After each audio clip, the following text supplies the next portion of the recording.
warahmatullahi wabarakatuh. Saya Ahmad Faisal PDM 2024-01-500399 ingin mengerjakan tugas untuk membuat video pembelajaran tentang psikologi umum dengan dosen penuntut Ibu Dr. Sarah Sandradat MSI. Kali ini saya akan menjelaskan tentang pengaruh psikologi bagi pendidikan dan terhadap belajar.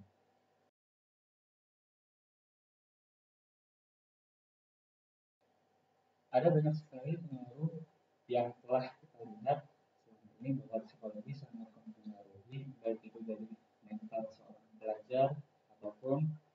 suatu pemikiran yang ada dalam seorang pelajar terhadap pendidikannya ataupun pelajaran yang dia tempuh. Kebanyakan dari mereka pernah mengalami yang namanya masalah di dalam belajar, dan ini berkaitan dengan psikologi yang luas. Antara lain itu adalah bagaimana seorang pelajar bisa mengerti dan paham terhadap apa yang mereka pelajari dengan stimulus psikologi yang pernah mereka rasakan terhadap pelajaran tersebut. Antara lain adalah tentang mereka yang mengalami masalah belajar berkaitan dengan mental. Nah, yang dimaksud dengan mental di sini adalah ketika seorang pelajar tersebut mendapatkan tekanan pendidikan dari baik itu dari orang tua ataupun guru dan teman-teman sekitarnya. Adapun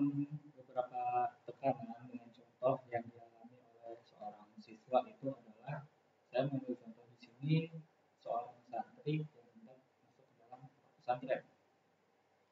Jelas nih ya, yang kita ketahui tentang pondok pesantren itu adalah suatu tempat ataupun lembaga yang dimana di dalamnya pendidikan tersebut lebih agamis ataupun mendalami tentang bagaimana caranya beragama dan meningkatkan kualitas agama di dalam kehidupan sehari-hari ataupun menjadi seorang warga negara. Agama tersendiri juga mengacu kepada bagaimana cara pendidikan yang baik, entah itu seorang guru ataupun seorang tua yang harus mendukung seorang anak tersebut ataupun seorang peserta didik tersebut untuk bisa menjalani berbagai aktivitasnya di dalam sekolah ataupun pesantren. Di sini banyak sekali kasus yang mungkin kita lihat dan kita ketahui bahwa di dunia pendidikan, contohnya orang tua yang memasukkan anaknya ke dalam pesantren dengan tujuan ataupun dengan dogma yang mana ketika anak tersebut bandel ataupun anak tersebut nakal, susah diatur dan sebagainya, maka orang tua akan mengklaim bahwa anak tersebut akan dimasukkan ke dalam pondok jika anak tersebut tidak berubah. Nah, inilah yang paling besar masalahnya, bahwa suatu tuntutan orang tua yang harusnya menjadi dukungan kepada anaknya untuk masuk ke dalam pondok bukan sekedar untuk merubah tingkah lakunya dan sebagainya, namun juga di dalam suatu lembaga pondok pesantren itu harus ada dukungan orang tua agar anak tersebut bisa betah, agar anak tersebut bisa yang namanya mendalami peran dia sebagai seorang santri ataupun seorang pelajar dengan mempelajari hakikat pengetahuan yang di dalamnya memang benar-benar ada nilai-nilai kemandirian yang tidak bisa lagi didapatkan oleh orang-orang yang mungkin tidak berada di pondok pesantren. Nah, kemudian ada beberapa juga yang mengklaim bahwa pondok pesantren itu adalah suatu tempat yang memang jauh dari kata psikologi ataupun seorang pendidik yang benar-benar profesional dalam psikologi. Yang seperti kita ketahui bahwa ada beberapa ataupun banyak kasus di sosial media ataupun di tempat lainnya yang menjelaskan bahwa pondok pesantren itu benar-benar mendidik dengan didikan entah itu seperti didikan militer dan sebagainya, sehingga anak-anak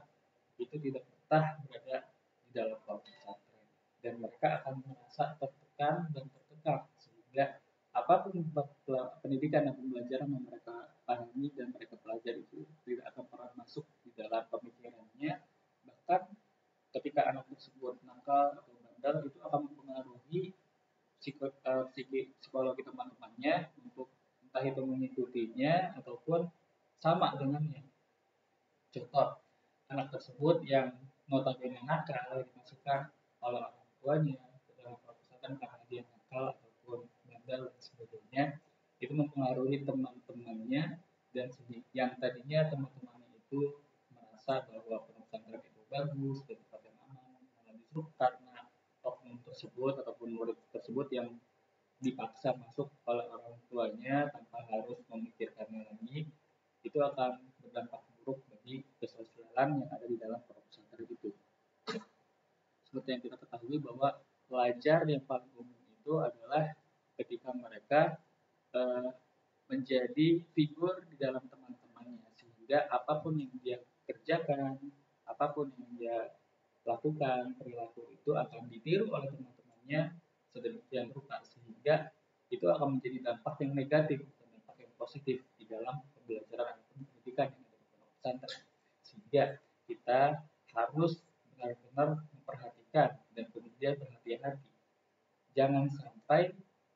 entah itu teman, entah itu adik ataupun anak dan saudara kita masuk dalam pondok pesantren dengan adanya tuntutan seperti itu.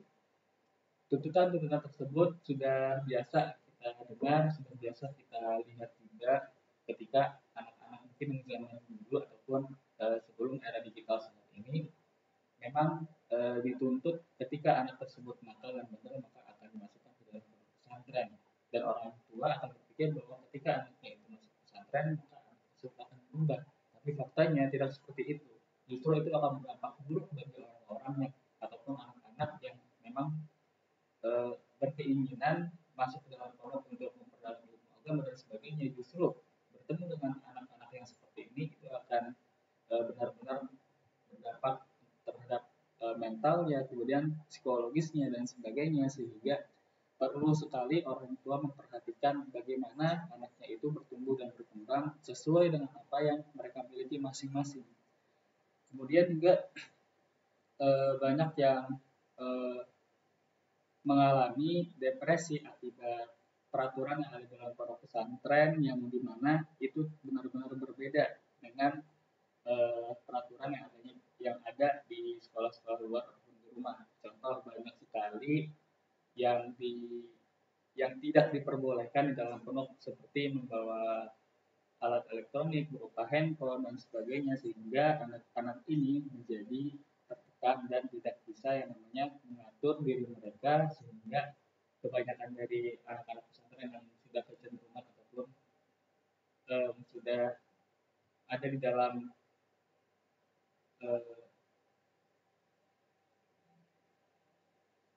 yang sudah ada pengaruh sosial terhadap teknologi seperti handphone dan sebagainya, itu akan kecenderungan dan itu akan menghambat kinerjanitas ataupun efektivitas dalam pendidikan dan pelajaran mereka, sehingga orang tua di sini bertanggung jawab untuk bisa yang namanya melihat dengan skala psikologis, kemudian mentalitas anak dan sebagainya, agar bisa menghindarkan anak-anak tersebut dari yang namanya mental, penyakit mental dan sebagainya, sehingga mereka agar bisa lebih fokus di dalam dunia pendidikan dan mencapai target-target tertentu di dalam dunia pendidikan. Mungkin itu saja yang bisa saya sampaikan, kurang lebih mohon maaf.